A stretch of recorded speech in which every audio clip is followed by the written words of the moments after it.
સામાજિક કાર્યકર કાજલ હિન્દુસ્તાની અમારી સાથે ફોન લાઈન પર જોડાઈ ગયા છે। કાજલબેન, આપનું સ્વાગત છે।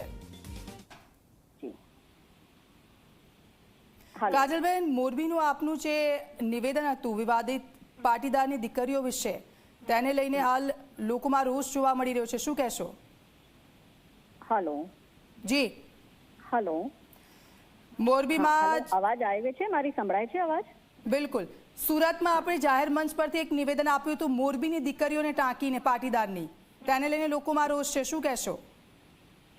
બેન, પહેલી વાત તો એ છે કે 12 મહિના પહેલા મારો એક જનસભા હતી કે સૌરાષ્ટ્ર પાટીદાર સમાજની હતી સુરતમાં, જેમાં અમારી ઓડિયન્સ હતી બધી બહેનો દીકરીઓ જ હતી। અને જે તે વખતે આજથી 12 મહિના પહેલા જે પણ રિસેન્ટ ઘટનાક્રમ હતા, એ ઘટનાક્રમ ખાલી પાટીદાર સમાજ નહીં, દરેક હિન્દુ સમાજના મેં સામે મૂક્યા હતા। તો બેન, તમે સમાજની, પાટીદાર સમાજની દીકરીઓની જ વાત કરી, તમે કોઈ સમાજનું નામ ન લીધું હોત ને કહ્યું હોત તો પણ ચાલે? બેન, દરેક સમાજની ત્યાં વાત થઈ હતી। એમાંથી હવે 5 સેકન્ડની કોઈ ક્લિપ આટલી ઉપાડીને એને સ્પ્રેડ કરી નાખે તો એમાં તો મારો કઈ કંટ્રોલ નથી, એક વાત। બીજી વાત કે જે લોકો આ ચલાવી રહ્યા છે એ લોકો કોણ છે એનું તમે જોઈ લ્યો। હવે અમુક કોંગ્રેસ અને આમ આદમી પાર્ટી વાળા જે અત્યારે ચુનાવ આવે છે એટલે એ લોકો આ હિન્દુ સમાજ હવે એક થઈ ગયો છે રામના નામે, એ લોકોને ગમતું નથી એટલે ગુજરાતમાં સસ્તી પ્રસિદ્ધિ માટે તમે આવું બોલ્યા તેવું કહેવું છે? બેન, મારી વાત તમે પૂરી થવા દો, જો તમારે વચ્ચે બોલવું હોય તો પછી તો મતલબ જ નથી ને વાત કરવાનો। હું તમને આપ જણાવી રહી છું કે આપ સસ્તી પ્રસિદ્ધિ માટે આવું કર્યું તેવું કહી રહ્યા છે લોકો, રોષ જોવા મળી રહ્યો છે। બેન, તમને લિટરલી એવું લાગે છે કે મને એવી કઈ પ્રસિદ્ધિની જરૂર છે? હું કઈ નેતા છું તમે મને કહો? હું કઈ અભિનેતા છું તમે મને કહો?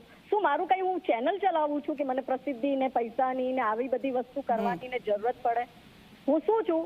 હું એક સામાજિક કાર્યકર્તા છું જે લવ જિહાદના વિષય ઉપર આજની નહીં 9 વર્ષથી કામ કરી રહી છું, અને દરેક સમાજમાં જઈને, ભારતના ખૂણે ખૂણે જઈને લવ જિહાદના મુદ્દા ઉપર કામ બી કરી રહ્યા છે અને જનજાગરણનું કામ પણ કરી રહ્યા છે। પણ અમુક ઇન્ડી એલાયન્સ વાળા જે સનાતન ધર્મને અંત કરવાની વાત કરી રહ્યા છે એ જોઈ નથી શકતું કે રામના નામે હિન્દુ સમાજ એક થઈ ગયો છે એટલે હવે ગુજરાતમાં રાજકારણના પોતાના રોટલા શેકવા છે, તો એ લોકોના કસાઈઓ બધા એ લોકોના વોટર્સ છે, એ લોકોને ખુશ પણ રાખવા છે। અને આ એક સમાજ એવું છે કે જે રામના નામે બધા સમાજને ભેગું કરવાનું કામ કરી રહ્યા છે, એટલે સમાજને ગેરમાર્ગે દોરવાની આ કુચેષ્ટા છે। પણ આ સરદાર વલ્લભભાઈ પટેલનું ગુજરાત અને એમનું સમાજ બહુ સમજ્યું છે, એમને ખબર છે કે આ દીકરીએ શું કામ કર્યા છે ને એ લોકોને આટલી જ જો ચિંતા હોય તો મારો એ સવાલ છે કે મહેશભાઈ પટેલની હત્યા થઈ ત્યારે ક્યાં વયા ગયા હતા? કેમ ચિંતા નથી?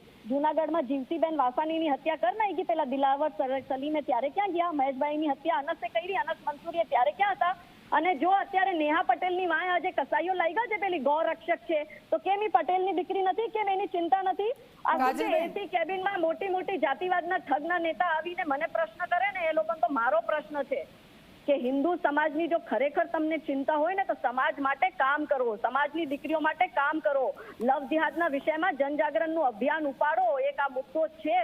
અને લવ જિહાદના મારા વિષયને લઈને આવી રીતના ટ્વિસ્ટ કરીને એ લોકો એમ દેખાડશે હું એન્ટી પટેલ છું, તો મારા નામની પાછળ હિન્દુસ્તાની લખું છું ને દરેક હિન્દુ સમાજની દીકરી માટે હું ઊભી રહી છું ને કામ કર્યા છે। એટલે આવા લોકો કાંઈ પણ આરોપ લગાડે એનાથી મને કાંઈ ફેર નથી પડતો। પાટીદાર સમાજના અગ્રણીઓમાં રોષ જોવા મળી રહ્યો છે, પુરાવા માંગી રહ્યા છે, પુરાવા પૂરા પાડશો? મેં પહેલા જ કહી દીધું, હું 2 મિનિટ આપી શકું, મારી સભા છે, હું અત્યારે બહારગામ છું ગુજરાતથી બહાર, એટલે મારે જે કહેવાનું હતું મેં આપને કહી દીધું। હે ને? બિલકુલ બેન, એક છેલ્લો સવાલ, પુરાવા આપશો ખરી? પુરાવા માંગશે તો